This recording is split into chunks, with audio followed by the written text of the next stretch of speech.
Bonjour à tous. Quand je dis aux personnes que je mange pas de produits animaux, on me demande souvent pourquoi. Et quand j'explique que j'ai un mode de vie qui est un petit peu différent parce que je mets beaucoup d'argent de côté, parce que j'investis en bourse, parce que je sors peu, parce que je bois pas d'alcool, peu importe l'élément, mais dès lors que ça sort un peu de l'ordinaire, on me demande pourquoi. Et finalement, c'est légitime.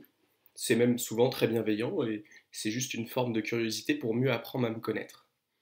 Mais en fait, cette question récurrente du pourquoi pour justifier finalement nos préférences et notre mode de vie, s'en est venu à transformer ma manière de penser mes actions. Ce que je veux dire par là, c'est que petit à petit, au fil des années, je- j'ai construit une sorte d'argumentaire préfabriqué pour justifier tous mes comportements qui valaient le coup d'être justifiés. C'est-à-dire tous les comportements qui sortent de près ou de loin de la norme. Et c'est pour ça que quand on me demande pourquoi est-ce que je suis vegan, eh bien je suis capable de répondre je suis vegan pour des raisons environnementales X, Y, Z, pour des raisons éthiques X, Y, Z, pour des raisons de santé X, Y, Z, pour des raisons économiques. Et j'ai un petit catalogue comme ça, quelle que soit la question. Mais en échangeant plus en détail avec des personnes sur ces questions-là, ces questions qui sont complexes, des questions d'alimentation, des questions de volonté, par exemple, vouloir des enfants, ne pas vouloir d'enfants, j'en suis venu à la conclusion que ces raisons, en fait, sont des illusions. Ce que je veux dire par là, c'est que quand je regarde objectivement pourquoi je fais les choses, en fait, les raisons que j'évoque, les raisons que j'invoque pour dire je fais ceci parce que cela, en fait, ce ne sont pas les vraies raisons. Bien souvent, il n'y a pas de vraies raisons. Bien souvent, c'est une préférence personnelle, une intuition, un instinct, un alignement avec la construction de mes valeurs, de mon éducation, qui font que j'ai plutôt envie et tendance d'agir d'une manière plutôt qu'une autre. Mais a posteriori, pour légitimer ma position et pour finalement pouvoir assumer ma différence, eh bien, je me retrouve dans cette situation à reconstruire des raisons euh, artificiellement. Et même si ces raisons, eh bien, bien souvent, elles sont sourcées et il y a une part de vérité dans ces raisons, en fait, euh, c'est un mensonge dans le sens où c'est pas parce que les arguments que j'invoque sont vrais que ce sont les arguments qui m'ont convaincu.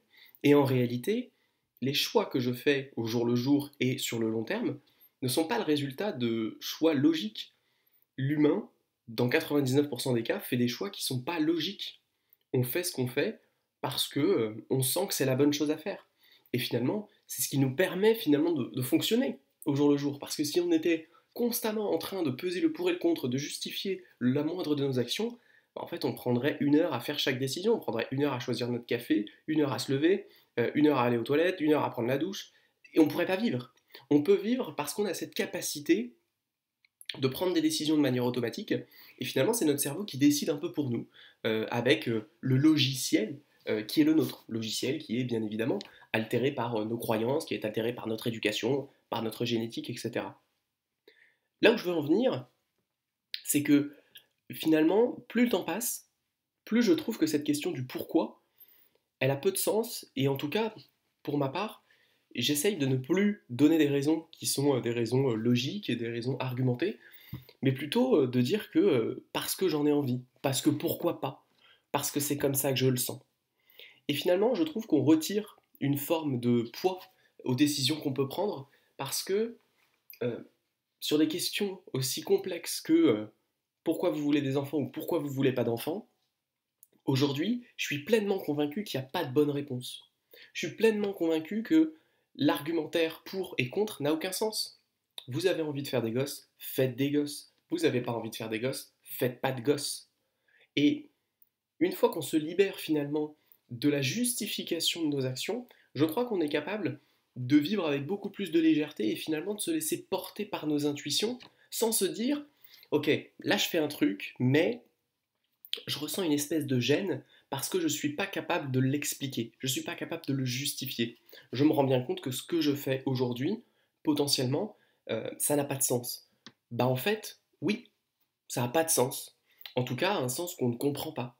Un sens qui est tellement complexe qu'on n'est pas capable de l'expliciter par des arguments qui sont capables, qui peuvent être mis finalement en phrases verbales et exprimées à d'autres personnes. Et c'est pas si grave, parce que on comprendra jamais vraiment les autres et leurs motivations, et les autres ne nous comprendront jamais vraiment. Ça n'empêche pas de s'intéresser aux autres, ça n'empêche pas de s'intéresser à leurs motivations, à leur logiciel, mais il s'agit de sortir d'une vision finalement très compartimentée, très rationalisée du comportement humain, qui, je crois, est assez éloignée du fonctionnement réel de nos actions au quotidien. Alors effectivement, on a des logiciels, on a des préférences, on a des croyances, on peut en discuter, on peut évoluer, on peut faire des recherches, on peut s'informer, mais la corrélation entre ce que l'on croit croire, ce que l'on croit savoir et ce que l'on fait, elle n'est pas si claire que ça. Et elle n'a pas besoin d'être si claire que ça. Finalement, il faut savoir s'écouter, il faut savoir faire ce qu'on a envie de faire et ne pas chercher à rationaliser notre comportement. Et finalement, c'est une manière d'apaiser le jugement qu'on peut avoir envers nous.